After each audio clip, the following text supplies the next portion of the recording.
All right, let's finish up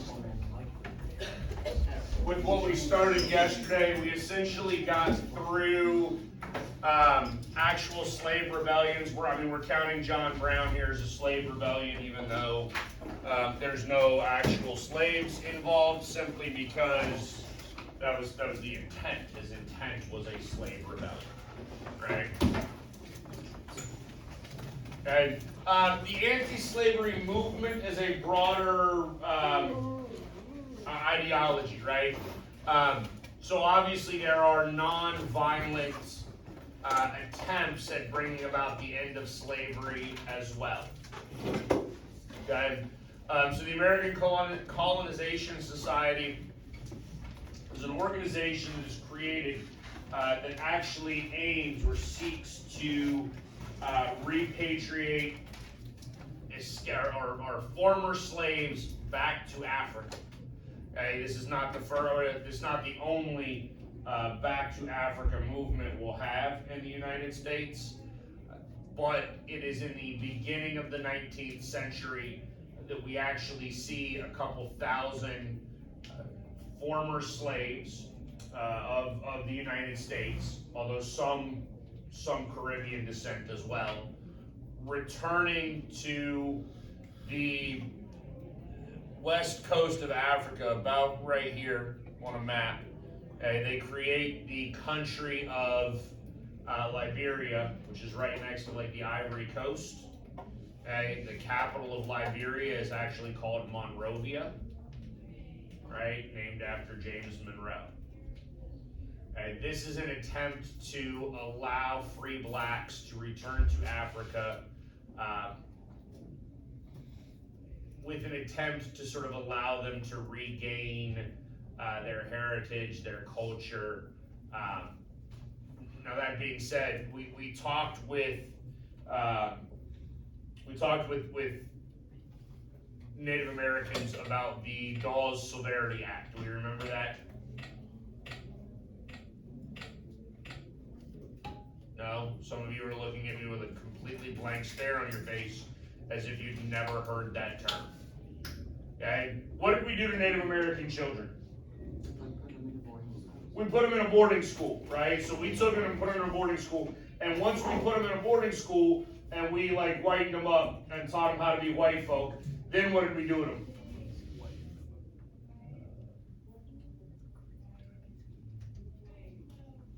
We sent them back to the reservation. Right? What does that do? It screwed them kids up royally. Right? Because now you have completely changed their culture, right? And then sent them back somewhere that doesn't recognize the culture in which you have instilled upon them. There's some similarities to this in terms of Liberia. It's a Afro-American ideology or mentality or culture that's coming back to Africa. They don't get along well with a lot of the tribes around where they are. That being said, they do create a republic. They do create an independent nation. They're relatively significant in that regard. They're one of, I believe, only 2 African nations to go through the 19th century without being colonized by Europe, right? Which is a feat in and of itself, because in the 19th century, Europe was colonized in everything.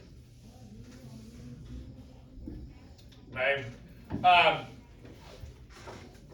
I don't think I've used the term, but we have talked about this conceptually prior to this point, right? We know that the founding fathers operate under slavery. Many of them are slave owners, and yet they're not wild about the process or the concept of slavery. They are what you would call gradualists. They believe that slavery will just gradually end, right? And they're going to do that through a variety of factors. Again, the abolition of the slave trade in 1808, right? I think I told you that Thomas Jefferson in 17 1885, 84, wrote a land ordinance, right? He basically like restructured the Ohio River Valley out here and denied slavery to everywhere other than where it already existed in the United States, right? This is a gradualist ideology with the belief that eventually slavery is just going to end on its own. Okay? Obviously, that does not work, and the second generation of Americans are going to drastically change that mentality. And so we move away from gradualism to abolitionism, which is the immediate end of slavery everywhere. And abolitionism is influenced significantly by religious movements of the middle of the 19th century. Right? We're not going to cover religious movements a great deal in this class, but I want you to understand that the 19th century does see religious revivalism in the United States. Right? We are concerned with morality and religion and sort of the role of God and the role of like morality within society. Okay? It is very, very hard to be morally superior and engage in slavery, right? Right? Because if we're talking about religious ideologies and religious mentalities, we are all God's children. Therefore, to enslave others of God's children would be morally wrong. Okay? So a lot of your abolitionists are actually coming from religious schools of thought, right? In fact, some of your earliest abolitionists are actually Quakers in the Pennsylvania area. All right. William Lloyd Garrison is a prominent abolitionist. He is a journalist. He creates the Liberator, which is an anti-slavery newspaper. I think I mentioned at least that like Andrew Jackson eventually tries to stop the post office. He tries to limit post because there are abolitionist pamphlets and letters and newspapers coming into the South trying to upset the social structure that has been created, right? Trying to really awaken those sort of yeoman whites, right? Those non-slave owning whites, and trying to instill upon them an understanding about the moral necessity of abolishing slavery, and the fact that they're actually advocating for a system that is economically hurting themselves as well. I want to point out when you talk about abolitionism, there's a large cohort that is engaged in this, right? It's not just ministers. You have whites, you have southern whites, northern whites, you have women, you have free black people, you have formerly escaped slaves. There are a plethora of different types of people that are abolitionists, and they are abolitionists for different reasons. Some morally, some economically. But these are a variety of backgrounds of people that are coming together to try to bring about the end of slavery in the United States. Right? Now, eventually, abolitionism is going to sort of split into two different camps because you have two groups of abolitionists that are going to differentiate as to the scope of the movement. Right? And this is frequent when you have social movements. When you have social movements within a culture, right? Especially predominant or popular social movements, right? You got a whole bunch of people that join those movements, and then those individuals are going to begin to bring about a bunch of different mentalities, a bunch of different ideals. The larger social movements get in that regard, sometimes the more difficult it becomes for social movements to actually achieve their goals, because the large number of people and the large variety of ideals begins to create difficulty or conflict within the group itself, thus detracting from their original purpose. So when we go back and we look at the idea of religious fanaticism or religious revival in the 19th century, that is aimed not just at abolitionism, but a wide variety of other factors as well, such as temperance and women's rights and things of that nature, right? So there are other factors at play, or there are other moral issues that we're looking at beyond just slavery, right? And so your Garrisonians are those people that want to have a much larger moral sort of imperative movement within the United States. They see sort of Christianity and Christian values as being necessary to the day-to-day lives and the day-to-day operation of America. Right? There are other abolitionists that do not feel the same way, and they are not going to support Garrisonians in the idea that there needs to be massive changes across the board in American culture, but rather those individuals see slavery as sort of the only issue and the only real reform that is necessary at this point. Okay? Sojourner Truth and Harriet Tubman are two examples. I mean, Harriet Tubman, I would hope, is a part of a large enough part of popular culture that everybody knows who she is without me even needing to discuss her. Tubman is the one that I ultimately really want to discuss because Tubman is prominent in a variety of factors. One, she's a conductor on the Underground Railroad. She was a former escaped slave.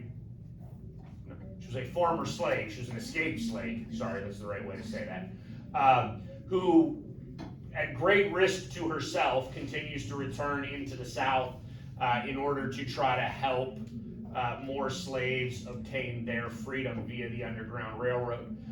She does that all the way up and through the Civil War, and it actually aids the Union during the Civil War, both in terms of, providing information about land routes and like topography and things like that helped Union troops move through the area. But then also subverting Southern sort of morale by continuing to help free blacks escape and leave and decimate Southern culture in that regard, right? Now, when you get to the Underground Railroad itself as a broader concept, one, understand that slaves are attempting to escape forever, right? For as long as there is slavery, there are going to be those individuals who do not want to participate in that system and are going to be unwilling to accept their lot in life. We talked about this once before with Native Americans when white folk first got to the United States, right? They originally tried to enslave Native Americans, and the Native Americans continued to run away. It didn't work because they knew the land. Okay? So I want you to understand that as soon as we bring African slaves into the United States, the idea of trying to escape, trying to run away, shouldn't surprise anybody, right? We talked about the Seminole and how the Seminole were taking slaves and how back when, if you were a slave in Georgia, for instance, your best chance at obtaining freedom was actually going south into Florida rather than trying to go all the way north, right?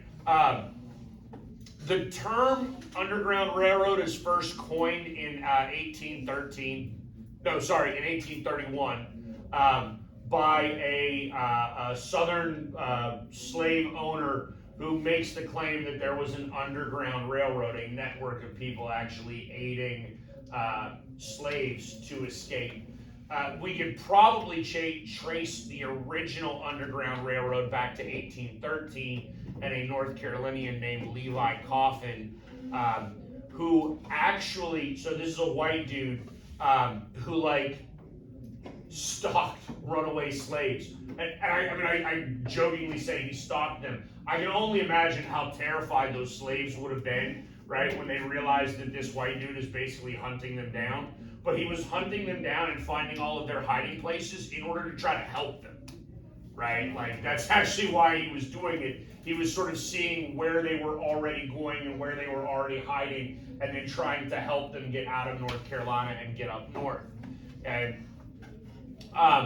for the most part, when you talk about the Underground Railroad, yes, the Underground Railroad is successful in getting a whole bunch of people, a large enough percentage or a large enough number of slaves out of the South that it's obviously worth discussing in history books.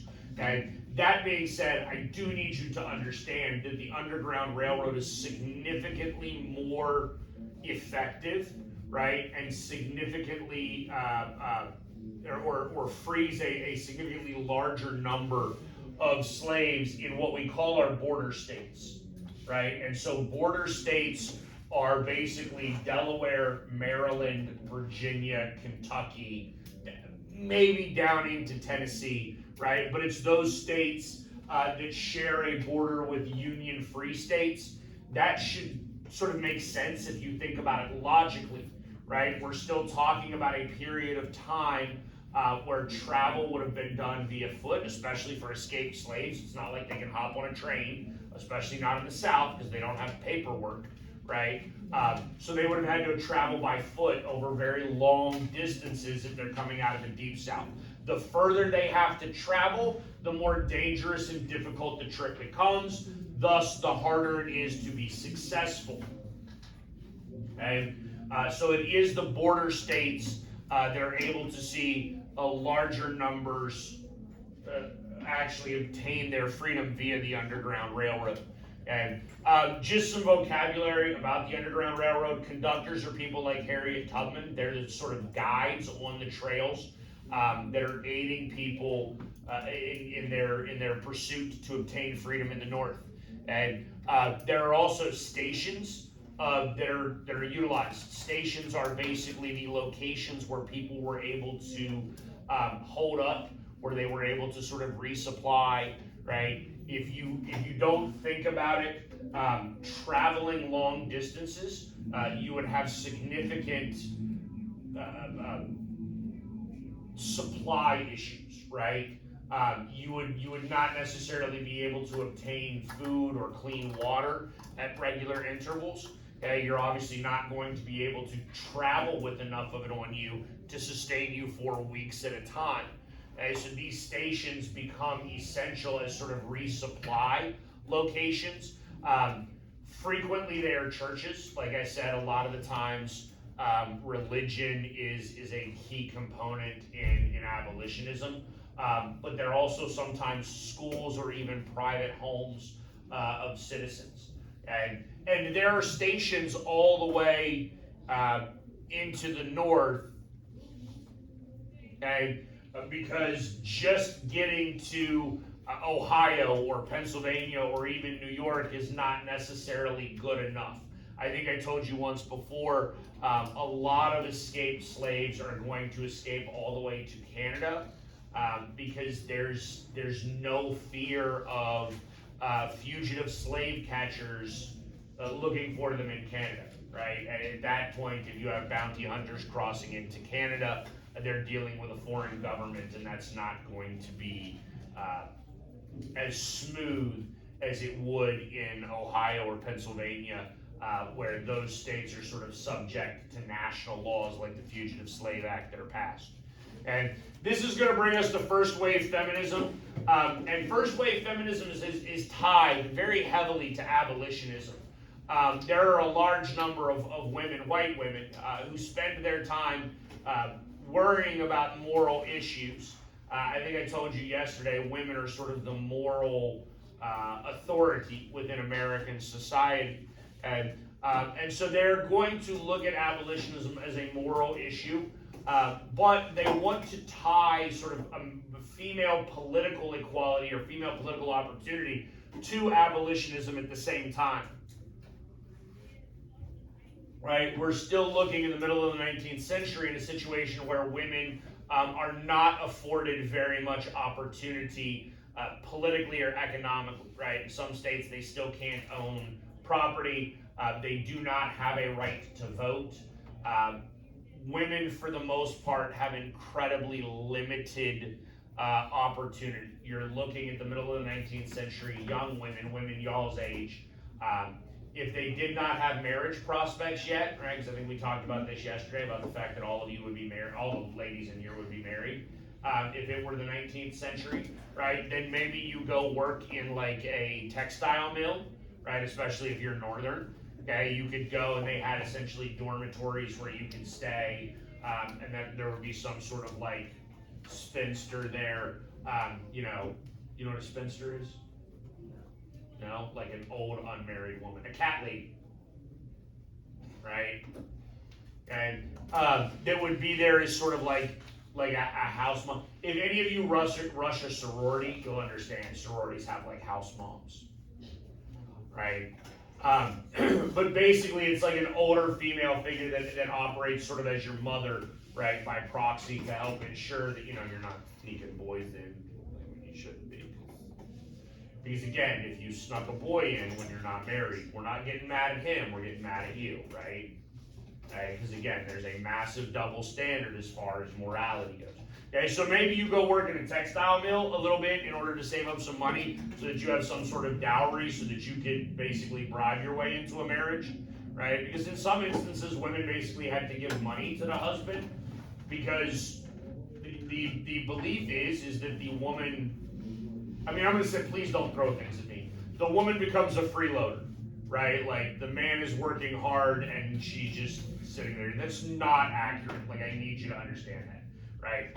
Women in throughout American culture and society, stay-at-home mothers, right? Women that are running the domestic space, that is a full-time job, right? Like I need you to realize that. Rearing children, teaching children, cooking, cleaning, sewing, all of that stuff, that's all domestic sphere work that women would be engaged in. They absolutely pull their weight, but sometimes it wasn't viewed that way, right? And so they might have had to help financially, especially when they're first married. That's called a dowry, right? Seneca Falls is a convention in 1848. This is likely to show up on the test. About women's rights. It's so Seneca Falls is in New York. It is both abolitionist and women's rights, specifically as it pertains to suffrage. The reality is if women obtain suffrage rights, a lot of the rest theoretically will fix itself. Right? I don't know if that's true, but it would stand to reason that if you provided women with the opportunity to vote, and women make up half the population, that they could theoretically actually obtain political power, right? That's not necessarily true with minorities, right? We're going to give, we'll talk about it in January, right? But we give black men the right to vote. That's not going to accomplish a great deal because the majority of people in the country are still white, right? Even today, if all white folk got together and decided to vote the same way and decided that they were just going to deny all minorities their right to vote, right? Democratically, they could do that. Right? They would actually have the numbers in a majority rule scenario. You understand that? Okay? Because white people still make up more than 50% of the United States. And women, on the other hand, obviously make up 50% of the population. Now, it's always going to fluctuate slightly, but they're basically 50% of the population. So if you gave women the right to vote, theoretically, they would actually be able to accomplish things politically that like black men are not going to be able to accomplish immediately upon being given the right to vote because they are such a small minority of the voting population. Okay? Most Americans are opposed to women's rights. Most Americans are opposed to women political equality. I think I've told you once already, like women are not really supposed to be political because they're irrational, because they have ovaries, and ovaries cause hysteria. That is like the medical scientific belief at the time. Okay? Which I've told you, like, it's obviously ridiculous in today's understanding, but there's an actual belief of that. Okay, just so you understand, when you talk about do you know what a common medical practice was back in like the 18th century? What? No. No, lobotomies don't really happen until like the 20th century. Right? But we actually do end up, I mean, we won't really talk about that because we want to talk. We do lobotomize people for like ridiculousness. Right? Bloodletting. You know what that is? You got sick, so we're going to like create some cuts in your arms to let the bad blood drain out. As if somehow your body were smart enough to only bleed out the infected blood. Right? But that's a medical practice in the 18th century. Right? So I do want you to understand that when we talk about like medical things, I need you to understand we're talking about it at this point in time where that was the medical consensus. Right? Like that was the medical belief. We'll get to it in probably April, right? Where we talk about homosexuality being a psychological disease. Right? Because at one point in time in America, it was deemed a psychological disease.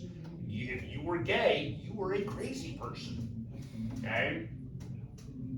Alright? So understand that I'm just talking about how it was. We're not applying today's understandings to it. Okay? But that's one of the rationales for why people are opposed to it. Two, and this is, I'm going to be honest with you, this is some shady logic that actually holds up. Right? It's some shady logic that actually holds up. We already said women are the moral superiority, yes? Right? Women are morally superior. Guess what politics is? It's morally bankrupt. Do you know what that term means? Yeah, the morality of politics sucks. It sucks. Politicians are immoral, right? Politics in general is immoral. So you know what? We can't let women participate politically because that would hurt them morally. So men will sacrifice. We will sacrifice and we will do the politicking so that women can remain morally pure. You understand that actually like logically makes sense though, yes? I mean, it does, because the truth is, politics is immoral. I need you to understand that. Like, it is. It's always going to be. It always has been. It always will be. Okay? And therefore, if we have already assigned morality to women and we need to protect that morality, that's a fair justification for it. Okay? So just understand that. The first way, I'm going to tell you this, first wave feminism is just an absolute failure as far as women's rights go. Okay? The Seneca Falls Convention ultimately gets nothing. They're going to achieve nothing. There is some disagreement within the women's rights movement that creates some conflict as to whether or not women should really be championing abolitionism, whether they should tie their cause to abolitionism, or whether they should just sort of fight their own fight for their own individual suffrage, right? Some women within the women's rights movement believe that they're going to be more successful if they sort of tie themselves to the other moral issues like abolition and temperance.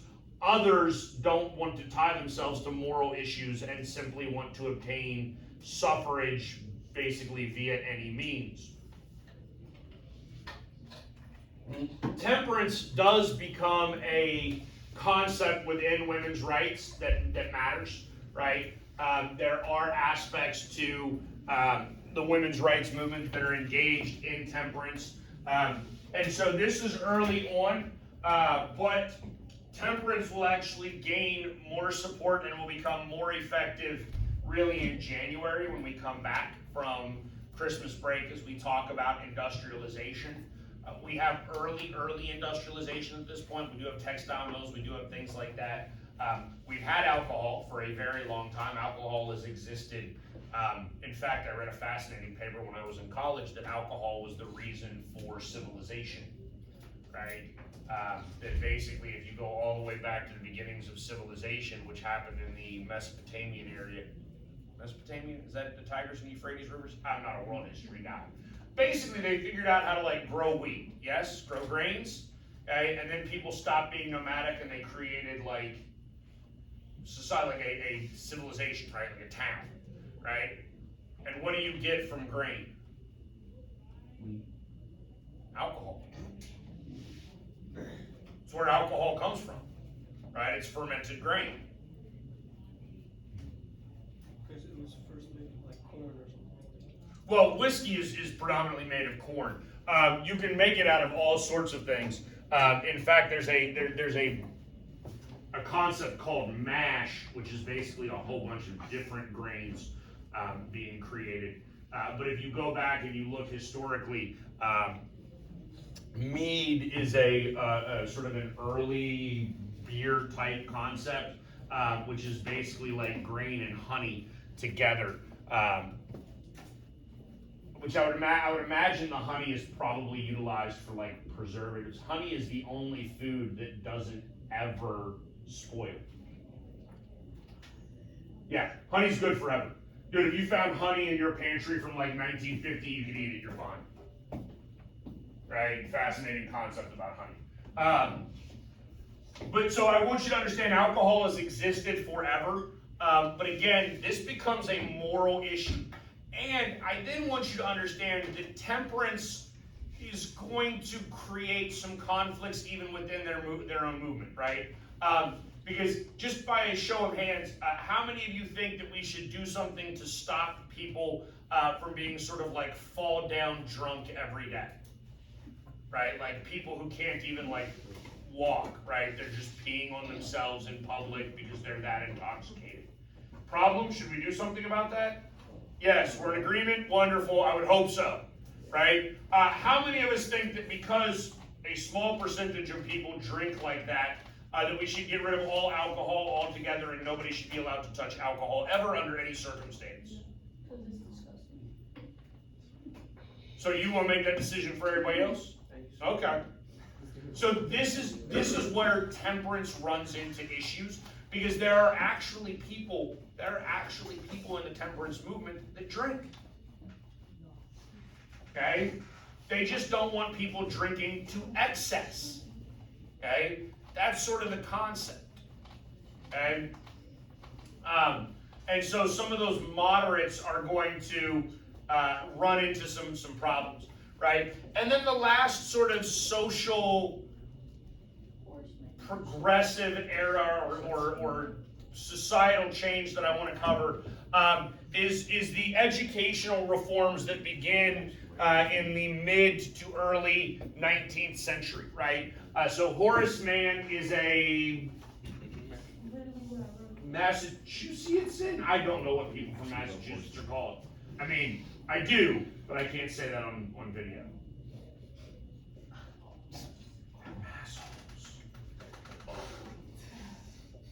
I hope the video didn't pick that up. Right? I'm sorry, I don't like Yankees, just as a general rule. Okay? So Mann he's a northerner, and he is going to create, he is sort of the father of modern American education. And so I think we talked in the colonial period at least about education a little bit, yes? Right? We know that, especially in the South, there really are no schools. Okay? You're going to be taught on the plantation, maybe by a tutor if your parents are that wealthy, maybe by your mom, right? Maybe if you're again sort of higher planter class, you might go to some sort of boarding school in England. Okay? We do have higher education in the United States. Harvard is founded in 1636. That's the first private university in the United States in Boston. The University of North Carolina is the first publicly chartered university in the United States of America, and it's chartered in 1789, right? So relatively quickly after we created the United States do we create higher education. But again, that higher education concept is not a free public education to the masses. right? And so man is going to try to fix that issue and is basically arguing a handful of things. So his 6 little points are up there. And he's not wrong, right? So first and foremost, and we'll talk about this in depth next year with government, right? In order to have a democracy, in order to have a republic, in order to have a government of the people, by the people, for the people, guess what you need? Educated people. Does that make sense? Right? If the people are going to be the ones that are in control, those people must not be ignorant. Okay? If they are ignorant, okay, if they are uneducated, if they are foolish, okay, then we're not going to remain a free republic, and people are going to be able to come in and dismantle that system for their own gain and whatnot. Right? Now, if we understand that first point, then everything else basically works to that point. Okay? If we need to have an educated, literate population in order to function as a nation, right, then we have a public interest in providing an education to everybody. That means that that education needs to be open to everybody, all religions, all social, all ethnic backgrounds, everybody, right? It cannot be religious in nature. Okay? Because if we have religious education, understand that religious education can end up getting corrupted, right? And what is morally right and what is legally right are not always the same thing.